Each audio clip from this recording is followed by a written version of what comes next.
What if events went differently in the Amazing Spider-Man universe?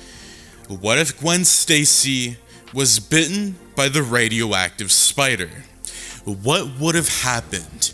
What would have changed? Find out in today's highly anticipated Marvel's What If fan fiction.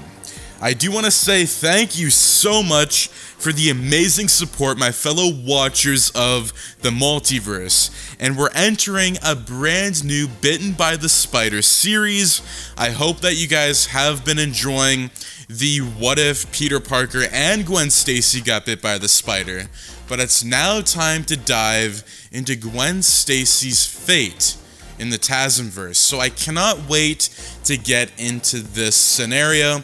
That being said, my fellow watchers, do make sure to subscribe, like, share, and turn those notifications on so you and your friends are all up to date with the latest content. But that being said, grab some popcorn because things are going to twist and turn very quick.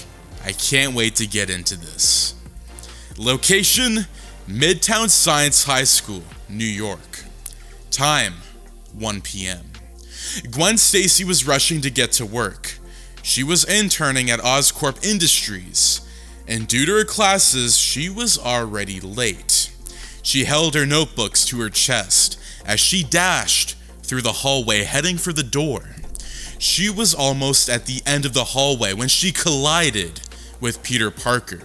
Her books fell to the ground, and she bent to pick them up, apologizing to Peter while at it. Peter too was apologizing, and it became awkward. They both stopped moving and talking as they stared into each other's eyes. The moment was cut short because Flash Thompson showed up. He was Peter's worst nightmare in school. He picked Peter up by the scalp of his neck and slammed him into a locker. Gwen told him to knock it off, and he did, but only after he had punched Peter in the stomach. Gwen apologized for the nasty treatment of Peter. She introduced herself to him and said she recognized him from their math class. Peter smiled and told her his name. Peter did not say it then, but he had a huge crush on Gwen Stacy. Gwen noticed that Peter was good looking. After a brief and back and forth that was basically both teenagers stuttering at each other, Gwen said bye to Peter and dashed for the door. Location: New York City. Peter Parker walked home with a spring in his step. He had finally talked to Gwen Stacy, and that was a big deal. He bounced up the steps into the home he shared with his Uncle Ben and his wife May. Uncle Ben greeted him in his usual cheery manner, and Aunt May talked to Peter. Peter greeted them too, and he ran up the stairs to his room. Uncle Ben shouted after him, saying that he should freshen up and get down to the living room because he needed to talk to him. After some minutes, Peter went down and found Uncle Ben sitting at the kitchen table with a black briefcase in front of him. Peter was curious to find out the contents of the case because he had never seen it before. Peter sat at the table. Uncle Ben then started telling him that he knows Peter has been wondering what happened to his parents. He told Peter that Richard Parker and his wife had indeed died in a plane crash. He pushed the briefcase to Peter and told him that its contents will shed light on who Richard Parker was. Parker took the briefcase silently and went up to his room. He opened it and found a trove of documents. He saw a newspaper clipping announcing the death of his parents in the fatal plane crash. He went to check out the other documents and saw that his father had been working with a man named Dr. Kirk Connors at Oscorp in the field of cross-species genetics. Peter was suddenly intrigued by what he saw in the documents and decided to go check out Oscorp. Location: Oscorp. Peter Parker stood outside the building, taking in the expansive high-rise that was home to Oscorp. He was trying to figure out a way to get in when he saw a tour group entering the building. He seized the opportunity and joined them. The tour group got into the building, but Peter's plan hit a snag. Their tour guide was Gwen Stacy, who stated that she was interning under Dr. Curtis Connors. It didn't take long before Gwen figured out that Peter had illegally infiltrated the group. She pulled him aside and asked him to leave. He instead told her to hold on, that he needed to find out something. He begged her not to call security on him. He went on to explore the facility, and while trying to evade security, he entered into a room to hide. However, in the room, he saw that there was bio cables. That was under development for genetically modified spiders. He was checking it out when the door suddenly opened in, and Gwen entered. She asked him what he was doing there, but he ignored her question. He instead asked about what the spiders were doing. Gwen then explained that the spiders were genetically modified spiders, and they were developing a durable bio cable. Peter was about to ask another question when sirens began blaring all over the building. Peter rushed to the window and looked out. He saw a team of security guards heading for the room. He began to panic and asked Gwen what they should do. Gwen never got the chance to answer. The spiders suddenly began raining on them. Gwen screamed and began slapping them off. The door to the room bursted open, and the guards restrained Peter and took him out. Gwen was led out of the room too. The guards apologized to her for the intrusion and said that they'll throw Peter out. Gwen, however, said that they shouldn't manhandle him. As Gwen watched Peter being laid away, she felt a sharp and painful sting on the back of her neck.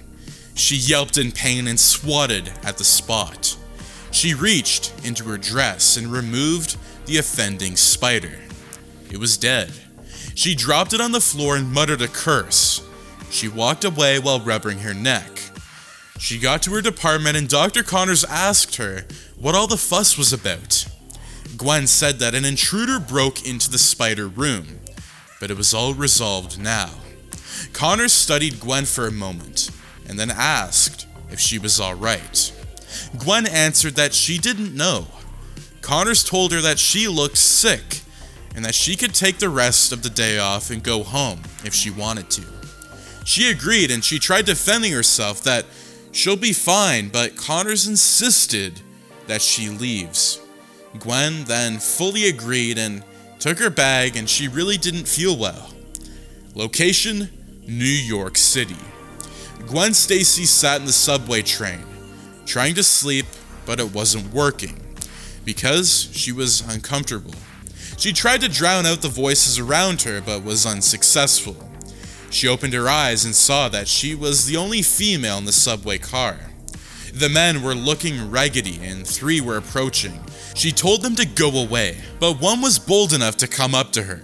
The moment he touched her, her now sharp reflexes kicked in, and she grabbed the guy's hand, twisted it behind his back, and kicked his behind, causing him to fly to the far end of the car.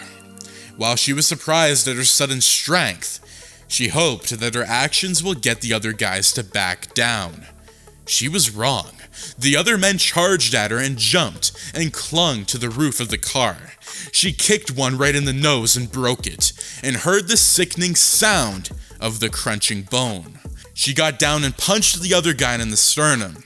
He fell, clenching his chest and wheezing. The guy that she had first punched charged at her again, and this time she kicked him right in the neck. Just at that moment, the train slowly came to a stop. The doors opened and Gwen ran out, hoping no one had noticed the altercation. Location: Stacy Residence, New York City. Several minutes later, Gwen got home.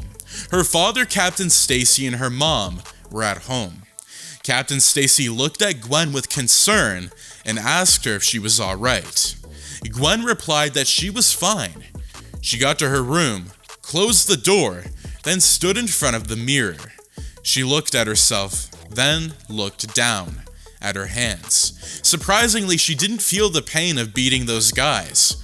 There was a pair of scissors on her dresser, and she picked it up. With one hand, she twisted the scissors, and it folded like it was nothing. Gwen was shocked. Her hands were shaking, and she was amazed. She noticed that there was a bright blue bruise where the spider had bitten her earlier. She knew then that it was the spider that caused her to have the powers. Suddenly, she became very exhausted. Then she climbed into bed and fell asleep almost instantly. Midtown Science High School. Gwen Stacy was at the school cafeteria eating her sandwich when she looked out the window and saw Flash Thompson and his friends bullying a junior kid.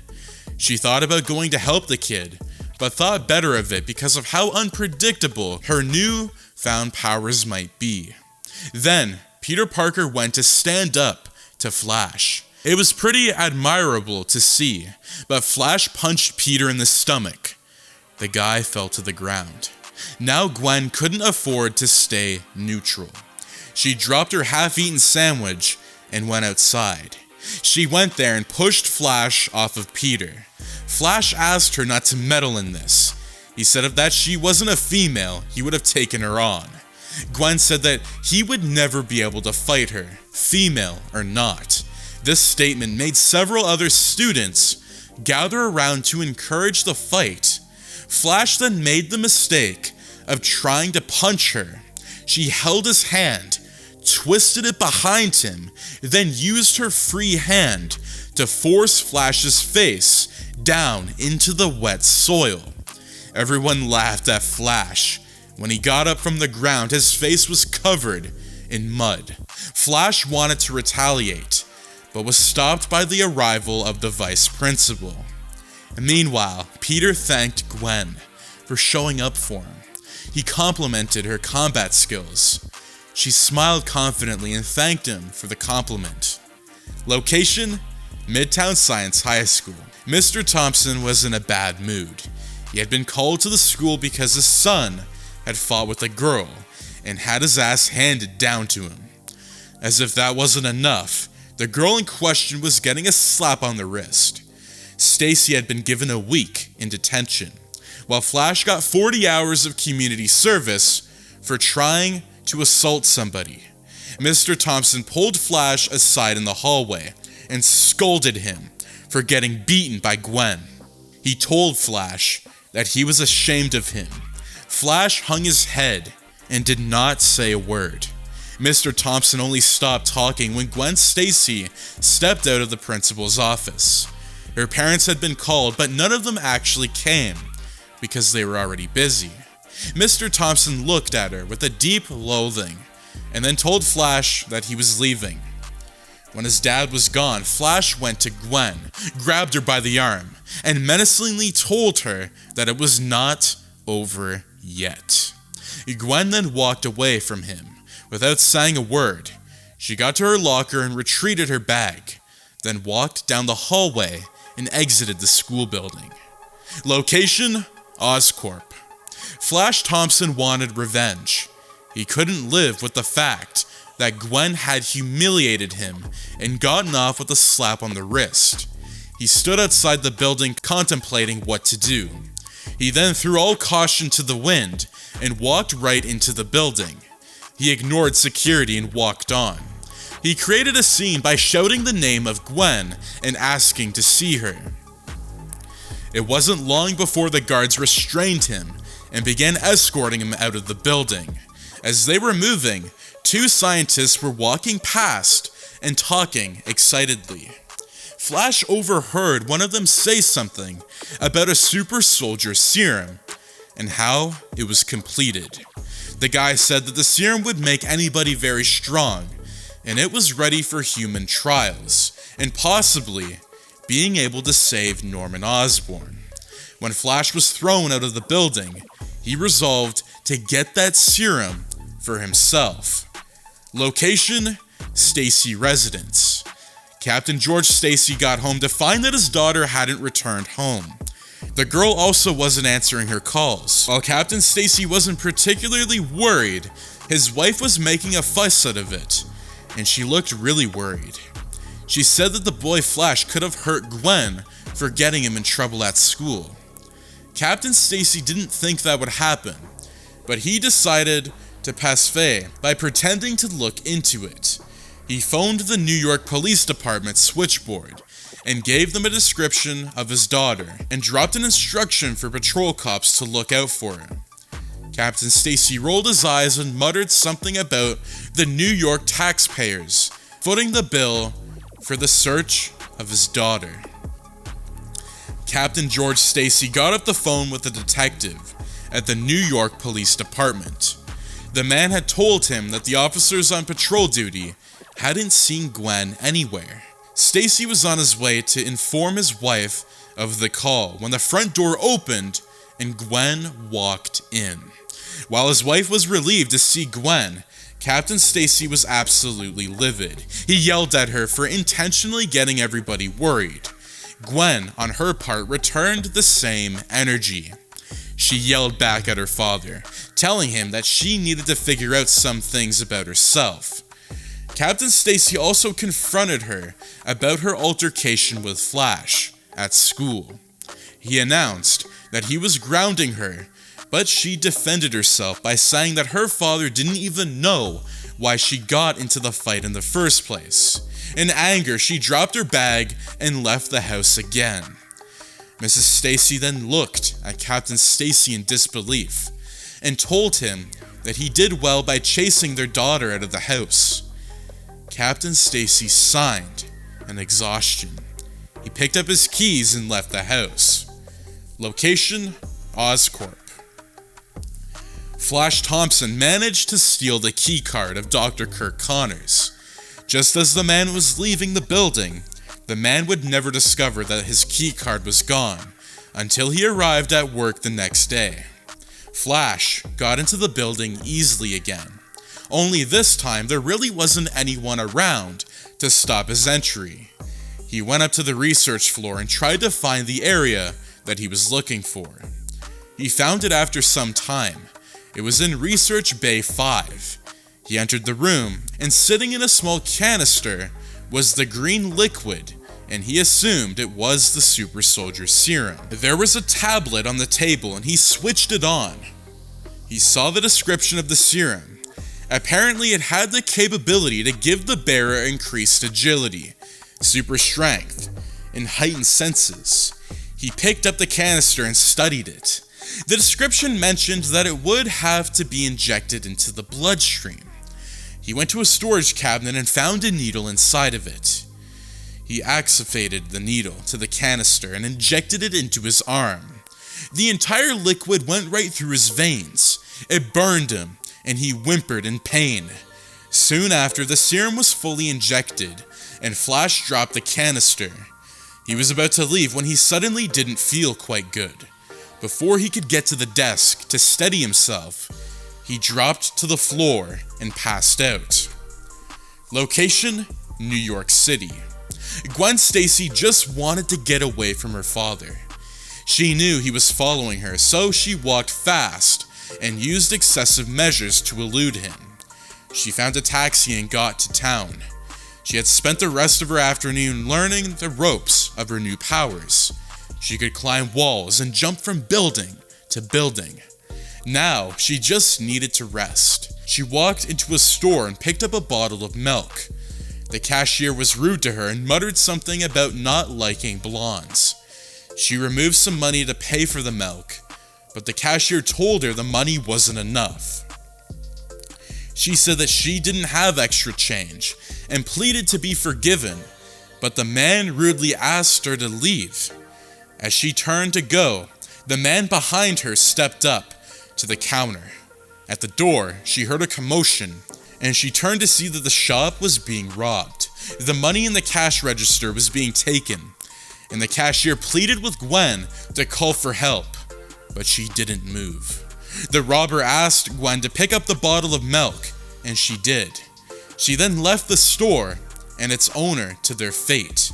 Meanwhile, Captain Stacy was driving along the street, looking for Gwen. He then saw the provision store and realized that a robbery was going on. So he picked up his phone and dialed the New York Police Department and phoned in the robbery. He then picked up his gun and left the car. Just as he was nearing the entrance of the store, the robber ran out with his bag full of cash. Captain Stacy raised his gun at the guy and asked him to freeze. The guy simply took off, and Captain Stacy chased him. It was a short chase, and there was a shortcut because the robber turned around and shot Stacy in the chest. A few yards away, Gwen Stacy heard the shot ring out loud and clear. For some reason, she knew it was a really bad omen, and she dropped her milk bottle in fright. It fell on the floor and broke, just as she dashed away to the scene. There, she saw her father lying on the sidewalk and struggling to breathe. She also caught a glimpse of the robber just before he disappeared around a corner. She got to her father and was beside him. She then placed a hand on his wounded chest in a bid to stop the bleeding. Captain Stacy held her hand. He looked into her eyes and opened his mouth to say something, but he didn't get to do so. His grip on Gwen's hand loosened, and he died right then and there on the sidewalk. The tears began flowing freely from Gwen, and she did nothing to stop it. She was genuinely sad. She then got up and left her father's body just as the police squad cars were turning the corner. Location: New York General Hospital. Flash Thompson woke up to the bright lights in his hospital room. There was a rhythmic beeping that became louder and louder. Then a nurse came over and shone light in his eyes. When she left, he tried standing up but found out that he couldn't. His two wrists were handcuffed to the bed. He then lifted his hands up with force, and the cuffs snapped and broke. Just then, two men walked in. One introduced himself as Dr. Kirk Connors, and the other just said that he was a cop. Connors then told Flash that he worked with Oscorp, and he had injected an experimental serum, and he shouldn't have done that. Gesturing to the broken handcuffs, Connors said that the serum had obviously done its job. It had given Flash super strength, among other abilities. Flash said that he didn't feel so strong. Dr. Connors said that was to be expected. Then Dr. Connors turned to the cop and said that he should take it from there. With that, Dr. Connors left the room. Then the cop approached Flash and told him that he stole the property of Oscorp, and he was lucky the company wasn't pressing any charges. Flash was angry and looked at his wrists. He looked up at the cop and asked him if he was under arrest. The man was silent for a moment and said no. He handed the handcuff key to Flash, but Flash said no thanks. And with that, Flash simply used his right hand and yanked off the cuff with his left. He repeated the same thing with his right hand, and the broken cuffs laid beside the bed. The cops said that Flash was showing off, but Flash ignored him. Just then, Flash's dad, Mr. Thompson, walked into the room, followed by the doctor. He asked Flash if he was alright, and Flash nodded in the affirmative. The doctor said that Flash was doing just fine, and he was fit to be discharged. He even said that Flash would be able to go to school that morning. That attracted a scroll from Flash. The doctor handed Mr. Thompson a clipboard and asked him to sign here. It was the discharge papers of Flash. Mr. Thompson signed and the doctor announced that Flash was good to go. Just as Flash and his dad were leaving the room, the cop told him to stay out of trouble. Flash then left the room without any other word. Location: Midtown Science High School, New York. The school was in a mood, as everyone had heard of the fatal shooting of Captain Stacy. Gwen walked along the school hallway and was hearing muttering, "My condolences," and "I'm sorry." She was too consumed in her grief to acknowledge them. Then Flash walked past. She did notice that he did not say anything to her. Obviously, he was still in a foul mood from when she had humiliated him. She, however, didn't mind. He had it coming. She reached her locker and opened it. She pretended to look in while she studied Flash. She did notice that his shoulders seemed broader and he walked with a spring in his step. Then Flash intentionally bumped into Peter Parker. The smaller boy fell to the ground. Flash, in mock of anger, bent and picked Peter up and slammed him into the wall. Parker was pleading, but Flash punched him in the stomach. Gwen then banged her locker loudly. She walked briskly to Flash, but Flash saw her coming. It all happened so fast that Gwen's spider sense hadn't registered the threat. Flash's fist collided with Gwen's jaw, and the force of the blow sent her flying across the hallway. Everyone went silent. Gwen collected herself and ran towards Flash. She extended her hand to punch him, but Flash ended her momentum by grabbing her fist. She was surprised that he had managed to stop the punch. Before she could do anything about it, Flash twisted her arm painfully backwards and used his free hand to punch Gwen in her lower back. She fell to the floor and stayed there, unmoving. Flash then closed the distance between them and yelled at her to stay down. Just then, the school's principal and several other teachers arrived. The principal yelled at Gwen and Flash to get into his office. Gwen Stacy walked out of the principal's office, accompanied by her mother. This time, the hallway was empty. Mrs. Stacy berated Gwen for getting into a fight with Flash. Gwen tried explaining, but her mom cut her off. She said that she didn't know what was going on in Gwen's behavior, and it was unruly. Mrs. Stacy then mentioned the death of Captain Stacy. She said it was Gwen's fault that her father had gone out that night. She said Gwen's actions had costed the family a lot, and her issues at school were not helping. She concluded by telling Gwen to grow up. When she left, Gwen leaned on the wall and closed her eyes. The moment was broken when the door of the principal's office opened, and Flash and his dad stepped out. Mr. Thompson had a stern look on, while Flash had a wise-ass grin plastered on his face. They walked past Gwen without a word. Then Peter walked up to Gwen. Gwen wasn't in the mood and tried walking away, but Peter ran up to her. He asked her how she was, and she said she was fine. He said that he noticed the blows she took for him, so he had to know if she was okay.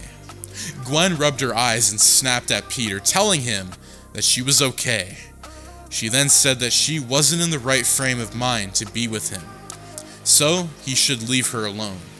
Peter was hurt, but he didn't say anything. He watched her as she walked away. He then turned and left the school. Location: Stacy Residence. Gwen Stacy sat in her room, scribbling on a notepad. She thought about how her life had gone during the past days and the choices that she made. She then decided not to wallow in her grief. She tore off the page of which she was scribbling gibberish, and on the fresh page she began designing an outfit. When she was done, she titled it Spidey. She then sat at her mom's sewing machine and began the process of making the outfit come to life. In an hour, she was done.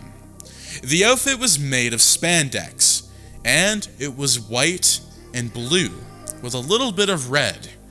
It was a suit. Gwen had decided that she would use her powers to help vulnerable people, and the suit will give her proper anonymity. Captain Stacy's old police radio cracked to life, reporting a robbery going on at a bank in downtown New York. Gwen looked out the window and the sun was setting. She sighed and said to herself that this was her moment. So she wore the suit, tied her hair, and she put the mask on. She then jumped out the window. Location: downtown New York. Gwen Stacy got to the bank and saw the scene that she was expecting. It was a hostage situation and the cops were camped outside. News trucks and reporters were all over the area. She climbed down the building from the top and got in through the front door despite the protests from the cops. Gwen surveyed the scene. There were 4 robbers and all of them were holding guns. One of them was walking towards her with his gun raised. He fired it, but Gwen's quick reflexes kicked it. She dodged the bullet with ease, knocked the gun out of the robber's hand, threw him out the glass door, to the feet of the cops waiting outside. The others started shooting, but she dodged them all.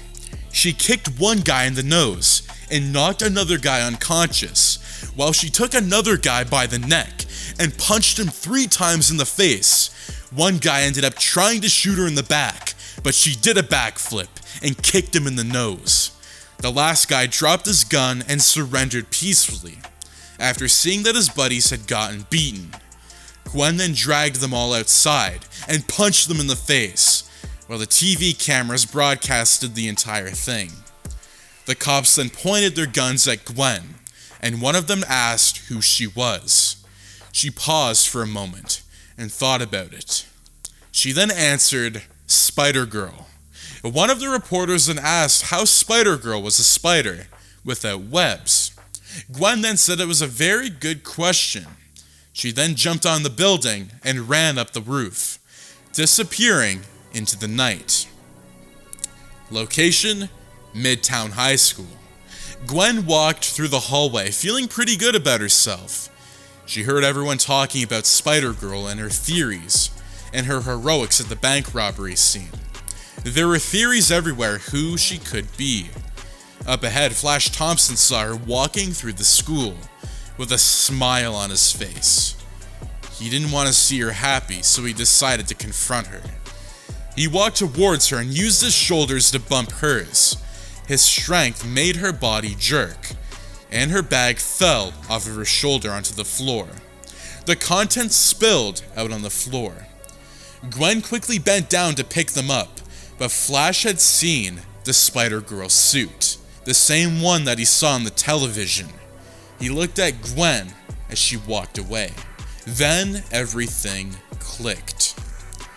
And that is going to be for part 1 of What If Gwen Stacy was bitten by the spider in The Amazing Spider-Man. Now, I do want to address some concerns here, my fellow watchers, as some of you might remember me doing a story like this in late 2022. Now, I do want to say that that storyline was a part of the 2022-2021. It was a big series that, was expanded and it was connected. And so that series kind of had a variant of Gwen Stacy that did get bit by the spider, but it more so served that storyline, where this is just kind of its own series. It's a one-off series. There will be another part 2. So don't forget to like, share, subscribe, as I will be doing a part 2. Also, this episode will be getting an analysis breakdown, so make sure to, like, share, subscribe, like I was saying, and I do also want to say that your comments will be featured in that video. So we're going to go with all the parts, and then once we wrap up this series, I'm going to take all the amazing comments that I see, and I'll be featuring you within the video. So if you would like a shout out, if you would like to be seen, let me know, what you thought about this storyline so far. Where do you think it's going from here? Make some predictions, because I will be addressing it all in the latest video.